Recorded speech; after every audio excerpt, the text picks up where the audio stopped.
Hey guys, I'm Natalia. And I'm Audrey. And you're listening to the Talk Baby to Me podcast, where we discuss everything parenthood. From under the covers to becoming mothers.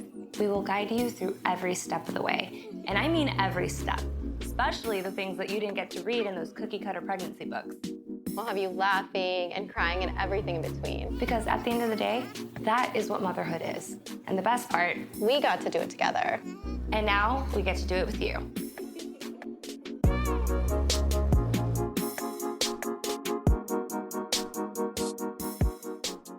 Hey guys, I'm Natalia. And I'm Audrey. And you're listening to the Talk Baby to Me podcast. Today is a very special episode. We have our first guest ever, Yvette Garcia. She is the trifecta of fitness, fashion, and family. Are you? I heard you. Thank you so much for being here. Thank you so much. So important. Like I'm so excited to be here. Yeah, we wanted to have like women that were empowering and all about family, because this is exactly what we discuss on this podcast. All things family too. So tell us about your kids. Yes. Or what you want to reveal about your kids. You know, they're amazing, and we are all obviously biased. We always think our kids are the best, but like, I got some good eggs. Yeah. You know, they're awesome. So I have a son named Mason. He is 9 years old, and I have a daughter named Camilla, and she is 6 years old. Just finished third in kinder. So and we see them frequently on Instagram. They're just the most like vivacious little lights on this planet, and like so different yet the same between, you know, Mason and I. And it's like just amazing to watch these like little people just evolve into their own awesome little humans. Which is so cool, because that's literally what Nat and I are doing since both of our babies are, you know, about a year and a half. So it's really cool to actually talk to somebody with two older because kids. It's almost like it's inspiring to me. So I always followed Yvette on Instagram for fashion mostly. And then I started like realizing, it was, I think after I had Edrius, that I noticed how hard it was to have a kid. And then I always saw that you had two. And in my head, I'm like, how is she doing this? Because not only does she have like the most comfortable, cute fashion senses, but she also manages to juggle two kids, film the content, which is extremely hard, if you guys know. Well, that's why I do not do that.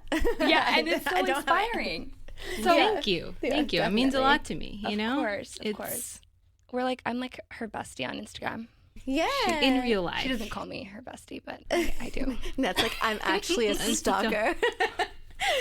No, I mean, I'm really excited to be here. I'm so happy that you both invited me to be on the podcast so I can share my story. And I mean, there's nothing better than being able to talk about your two little babies. So yeah. And to get stuff off your chest, or whatever stress or whatever things that life brings at you during your journey with mothering. You know? I want to know. Okay, so everyone talks about like birthing stories, right? Audrey and I just had the most emotional episode. This is our favorite topic. Apparently. I want to talk about like, was it different the second time around? Can you give us a little bit of like an overview of like having one? Or compare. Okay. How about tell us a little bit of overview of your two pregnancies, the difference between them, and then your two births and the difference between them. Okay. Let me just ask all of it. No, you're totally fine.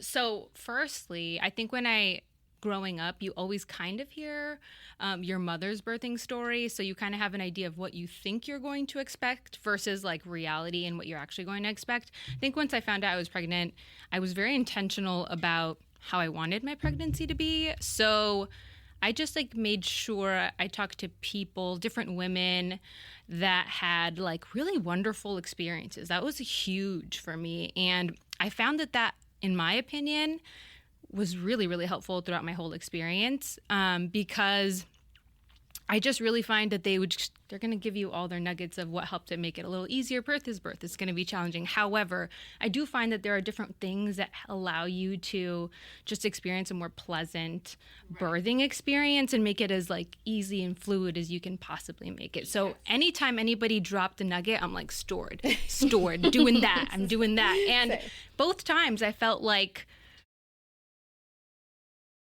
I'm really, really like happy with my birthing experiences both times. And obviously the first time it's always so different because you don't no idea what's happening, what you're doing. I was like 10 centimeters before I even realized I should probably go to the doctors, you know, because I can't went wait for you to hear our episodes on our birthday. Oh my gosh. So I went to the doctor earlier that day, and he's like, you're like 1, so see you next week, you know? And I'm like, oh.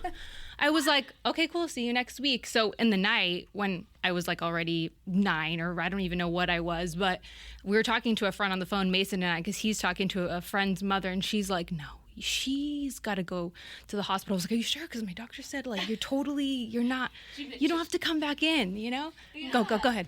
No, I was just saying we just had this. We literally just spoke about that. I'm kind of just using my hand gestures to be like, oh my gosh, did you hear this? Yeah, and I was just like, oh, I don't know, like, I feel like this should be like fine, because he would have told me if like, oh, you're, you know, right.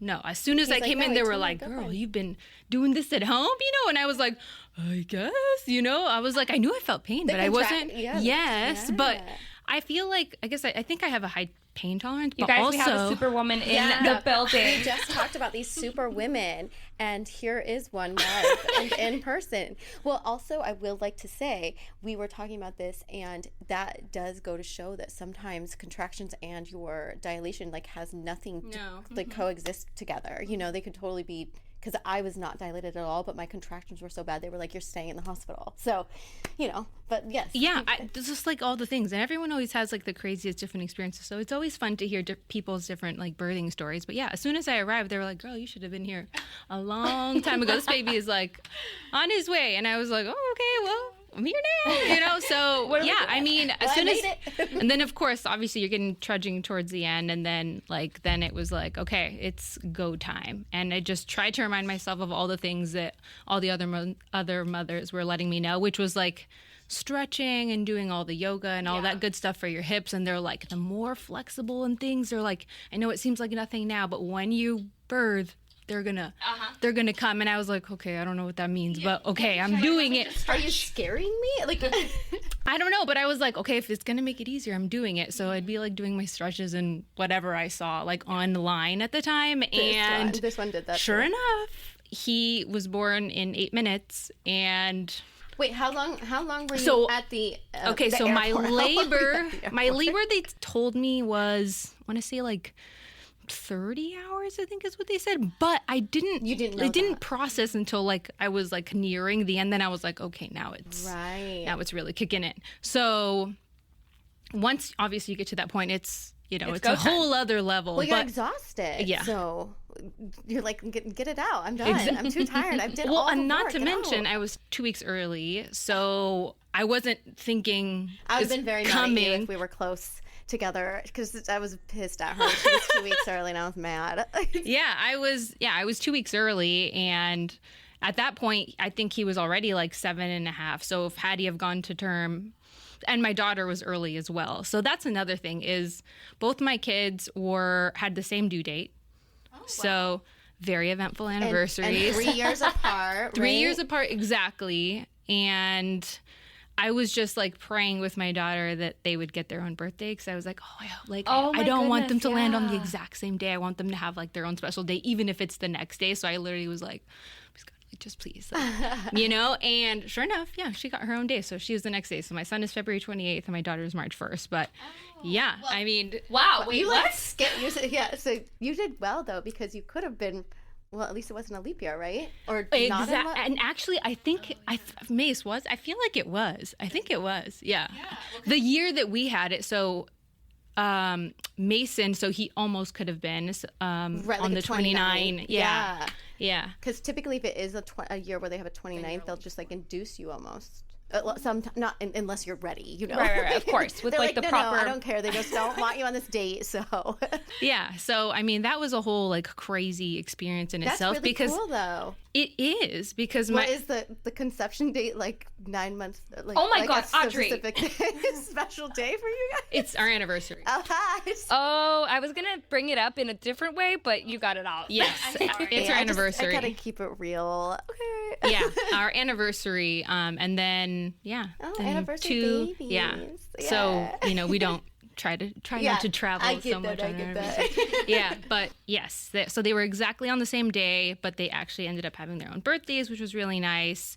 For my son, I think all the things that they say, your hair is like gorgeous, your skin's beautiful, and like you're thriving, all the things. And my daughter, it's like, yeah, your hair shrivels and everything's Really? good. And I'm like, what in the world? But She's like, I told you. yeah, it's like weird. It is strange, and I ate a lot of food with my son, and like I like a bird with my daughter. Like just vegetables was like the best. What did, like, debunking the myth of where you carry, not debunking, just what it was your experience?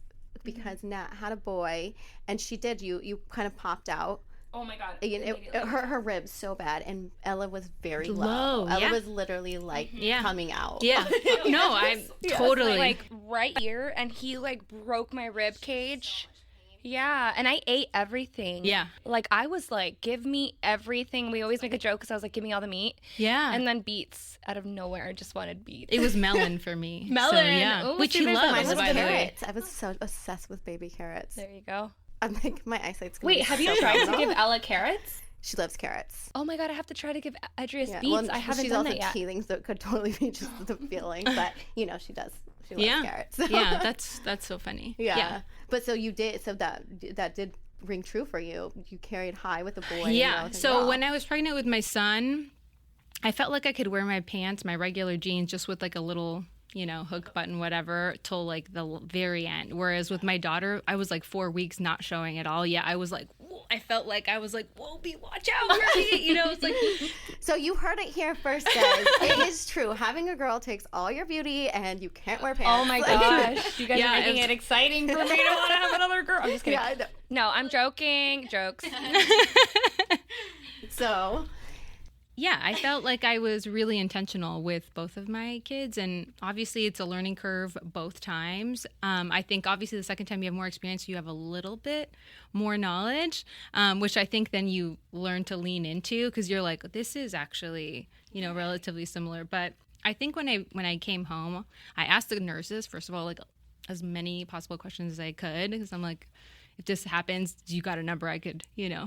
But I was really intentional, like when I brought them home to try to get them on a schedule, because everyone, like the most important thing was like get them on a schedule. So I was like, okay, what is that going to look like, Yeah. So I just made sure I just kind of had like our own little conversation where we vibed, and I was like, you're going to have to wake up to eat. I'm going to do the feeding, but let's like work together I and know. make this, like as zen as possible for both of us. Is they're both trying. They're I'm both writing trying to this, adapt. I'm writing this down for my next So one. yeah, I was just like every 4 hours, like clockwork. He'd be up. Same thing with my daughter. I was like, okay, we're do here this together. This is gonna happen. So you let me know, give me a little nudge. I'm up, and we'll do it. And then you're good. so and cute. I feel like ever since then, I think that's what kind of started like our building of the communication. I feel like it does start when they're infants, and I think that's what the biggest thing I think Mason and I pride ourselves on is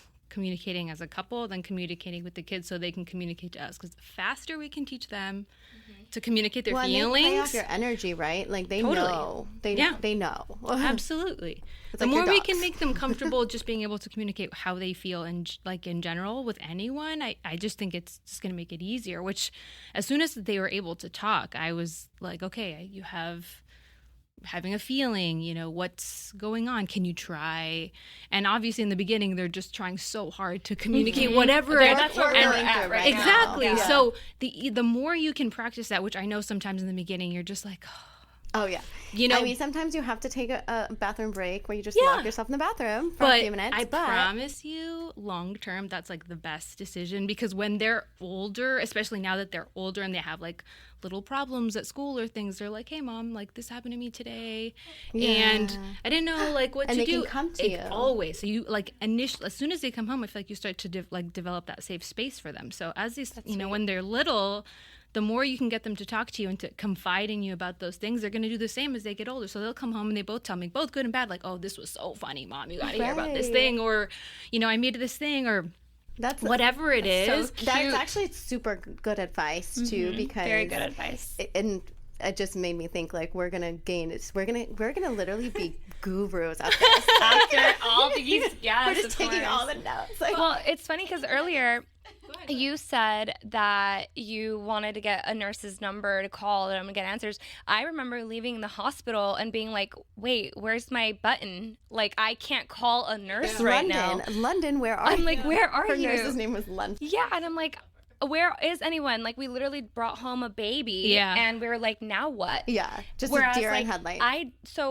I love that you had other women and moms and friends that were able to give you advice. I come from a space where I'm the first one to have a baby. Exactly. Right. So now all of this information is what I'm going to be passing down to them. Yes. And I'm going to be like, guys, listen to my podcast. shameless plug. But also, like, this is what worked for me. Whereas, like, right now I'm listening to you and you speak with such a calm and, like, put together kind of energy that I'm like, my gosh. And I think it's particularly ringing true, too, because we're in the throes of toddlerhood. Yes. And they're just becoming, like, where they're stringing words together and communicating, but when they get frustrated and you can't understand them, and it's a special time to talk about it. Yeah. It is. It makes me feel like it's, I'm going to get out of this. The haze it's going each away. phase, everyone, I feel like so often you're just like, I can't wait till I get to this phase because it's going to be so much easier. And each phase has its own, like, challenge. Yeah. However, like, just love it because it's like, enjoy it for the it moment. is. And I mean, I can genuinely say that because Mason and I were actually looking at some, like, videos the other day and we're like, my gosh, like, do you remember, like, just the cutest little words, the little things? And I'm like, wow, like, it's amazing versus, like, now they'll come home from school and they tell me all these, like, funny little stories. But yeah, definitely it starts from the beginning. But there's a reason why, people say it takes a village. And that's so tried and true, I feel like, because every mother I meet, you always want to just get as many nuggets as you can. But especially mothers that you just see. You vibe. And you are just like, I just love the way you mother. I'm always like, it's a me weird thing your how ways. your mind flips to that's what the qualities you look for in people anymore. It's more like you're drawn to certain things. Absolutely, because then you're starting to connect on values. You're connecting on way different things than you were connecting on Sometimes before, I'm right? So connecting on being annoyed at the moment and needing to, like, vent. Which is, like, really a big thing for me. If I can vent to you and you can vent back and you're not judging me, like, I'm great. Yeah.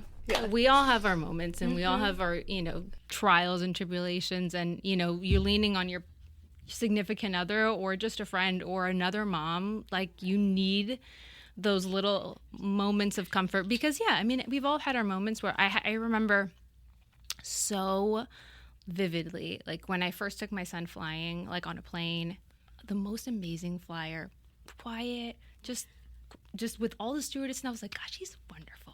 And then my daughter, I'm like, this is gonna be the same thing, same situation. Go on the plane, I'm like, ready, girl? No. Yeah. No. And I was like, I just remember being, like, mortified because I couldn't get her to, like, stop crying. And nobody's judging you. Nobody cares. Every mother on the plane. Bye. No, every mother on the plane or anyone that could help, even the fathers were like, try, and I was like, you know what? I'm going to try it because I want to see what's successful. And then sure enough, there's always that one thing you're like, oh, okay. But, like, again, every baby's different. And you're just going to find. Funny that you say that because I remember perspective really quickly. Like, let's remember when we were younger on a flight and we're with our friends cheersing or going to Mexico or God knows what we're doing, right? It's a different perspective. Totally. You're having a good time and then you hear a baby crying. You're like, ugh. A freaking Not me. I was like, give crying. me a baby. I was the person that's like, oh my God, baby. No, I was not, and I'm ashamed to say that now. I'd be like, oh my God, I'm sitting by a baby. That's normal. But mostly because I remember I grew up around no babies, so to me it was like so crazy to hear the screaming and the crying, and now if I hear a baby crying on a flight, I'm like, let me give her some of my teethers. Let me help her. What can I do? Does she need anything? Let me get her a drink. I don't know what. I want to help them. And now I'm because also how traumatizing it really is to even think of taking them on flight. And flight, you can equate this to so many situations, restaurants, whatever. Yes. But that it's because you want to you don't want the parents to feel like that. Yeah, you're almost like, let me help comfort you because this is normal. And so and I'm just going to chime in with a little story. We moved to Glen Oaks Canyon, and I was thinking I could walk my 2 dogs and my precious stroller. And I was basically like, my dogs were psychotic. It was their first time, and it was silly of me to even think I could take them out for the first time with the stroller. Adrius was such a little baby. And somehow Georgie got out of his leash, so I like ran to get him, but in that moment my stroller got out of my hold, so now I have my dogs running and the stroller sliding down the hill, and I just leap for the stroller. Of course, I grabbed the stroller, and a lady was jogging up the hill, and she looked at me and she's like, "You're doing great, it's okay, Mom." And I remember in that moment thinking like how important and how powerful it is to hear another mother tell you that you're doing okay, because at that moment I felt like I was a failure. Like, I have completely hit rock bottom. So that's an important thing to bring up, because like what you said on the flight with the complete opposite, one was like calm and the other one was crazy, and you had people support. That support goes a long way. And I'll never forget grace, that. like you give people grace, like you learn it. You learn it through parenthood so much. Well, we know you learned. Yeah, and I think so often that's why your friend group starts to evolve and changes. Like, I feel like I'm leaning into more, like, I love talking to older women, and because they have older kids and they give me all this feedback, and they're like, oh, when they're going through this stage, do this, and I'm like, amazing, totally do. That's like, we're gonna be like immediately like a solid friend, unless it's like judgmental, unsolicited advice, because we also deal with that. Let me just say. Oh my gosh, social media can be amazing, but also the worst. Yes, as you both know. Take it with a grain of salt. You know, like I said, when you see someone momming super hard, you're giving them the kudos, or when they're just like, you're having a hard day, same thing. But I think just the most important thing is, you know, just checking in on one another as friends and listening, and just, you know, they're going to ask you if they want advice, or they're going to say, hey, I've seen you do this, or have you ever dealt with, you know, such and such thing. And if not, they for sure have had a friend or someone that they could be like, yeah, I've actually had so-and-so, let me connect you. And then you actually just end up meeting more amazing women. So it's how you navigate your new life, really and I will new say life. that there, for the most part, like on social media, there's like such an amazing community of moms, and anytime I post something, like right now I'm going through the whole bye bye bottle thing, and like people send me millions of links and books and things, and I'm like, wow, it's so great that I can lean into that, because I do have the flip side where it's like, why are you giving him milk? And I'm just like, okay, Mom, listen. Why did you ever let your baby have screen time for that 1 minute? And that's like, I needed a shower. And I'm like, I'll punch you. Don't talk to her like that. Yeah, she's the other side of me, where she's like, who is it? Send me links. I'm like, no, Audrey, down dog. Kidding, but like, seriously, don't come from, like, especially, you don't know it. It's the same way you should not ever bully someone. You have no idea what someone is going through. Like, so unsolicited maybe, but mean advice or just like putting you down is never acceptable. Never. Now that we're on the topic of like screen time, because you said screen time, how do you juggle because you're an influencer content creator full time. So how do you juggle your business and both of your kids at the same time? You know, it's funny you say that. Mason and I just found a video of me. He was recording me taking pictures of myself for a client that and I had my son like 2 centimeters away from me, so you just couldn't see him in the picture, but I have him with all his toys, he's got the snacks, and I'm like, whoa, it's been, you know, I've been doing this for a long time, and it was just like an immediate reminder of, we all start somewhere, and we're all trying to figure it out, and just all of the things, right? And wait, can I preface one thing? Yeah. She's you're an influencer, so taking pictures for clients means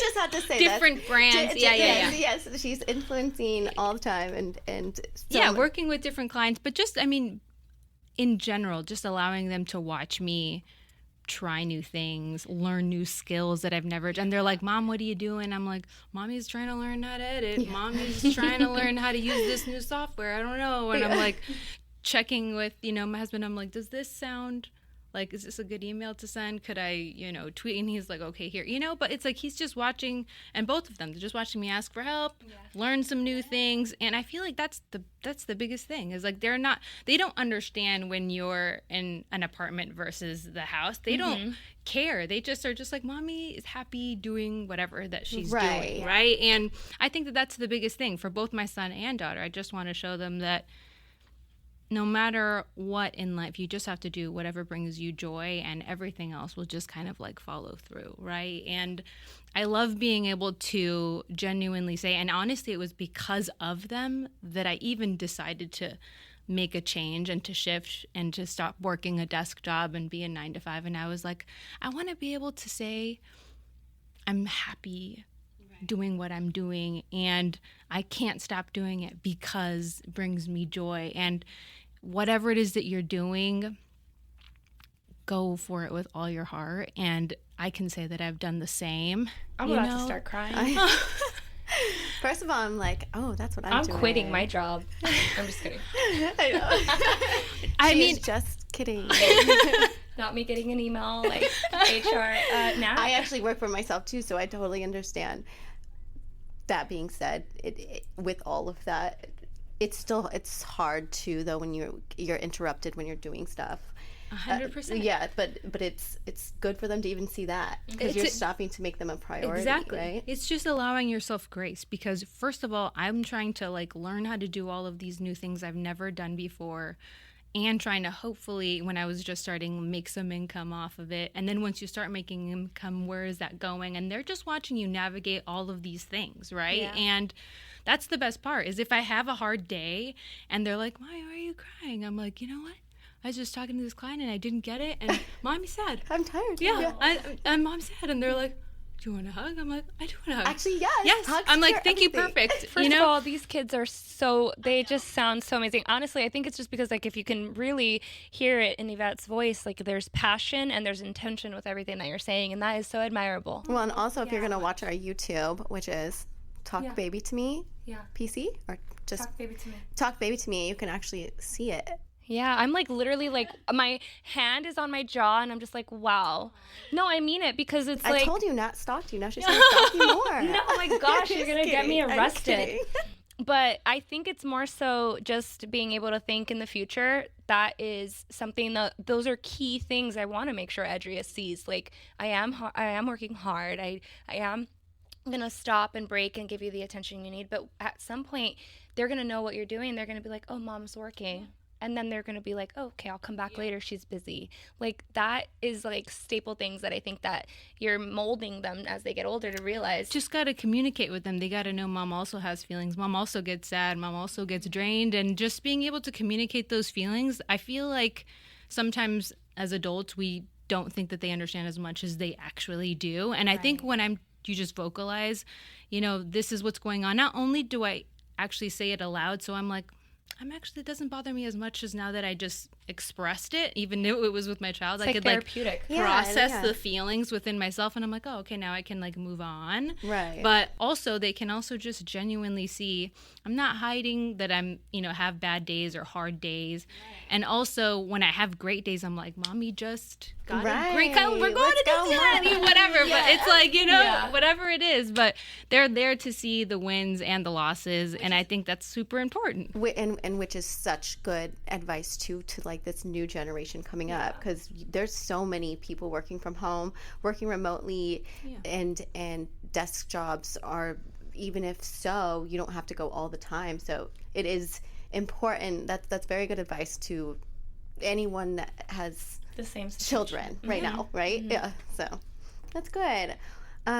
Well, that being said, I feel like this was a really good episode. Yeah, I think it's been like really insightful and also really cool to get to know you a little bit deeper and understand like 2 kids is doable if you have a career that you're following in this space, as well as, I mean, we're both juggling a bunch of stuff and we're making it work, but like now I have like something more inspirational in front of me. I'm like, okay, it's doable. And the days that you get down, like it's good to. It's almost, I want to say too, like it's interesting how they kind of know. They do. They feel your energy. Well, totally. and they're what you learning, said.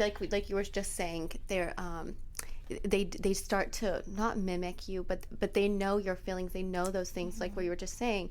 Right now, I watched Ella in 19 months start to know those things. Like mom hurt her knee, and she's like, oh, like, give me a kid. Like, even just that you know. Yeah, and when I'm feeling down, Edris is always calm. It's interesting. He'll like lay down by me, and I'm like, whoa, you're never this calm. Because he's a boy that's just running around all the time.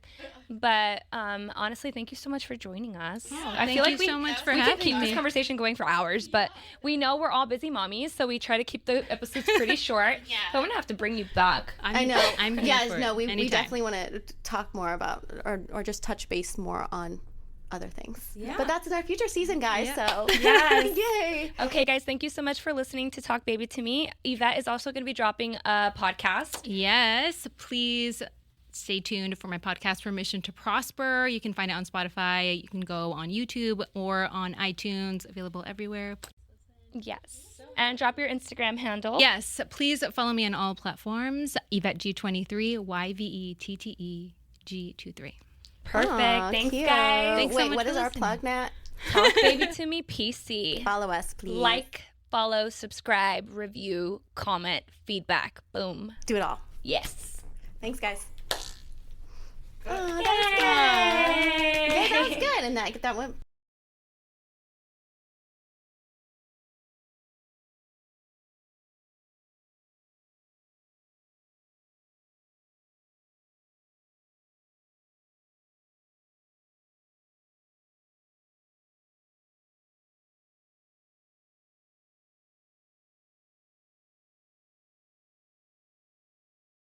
Thank you guys so much for listening. You can stay in touch with us on Instagram at TalkBabyToMePC and our YouTube at Talk Baby to Me Podcast. And listen to us on Apple and Spotify or anywhere you get your podcasts. Thank you. Thanks.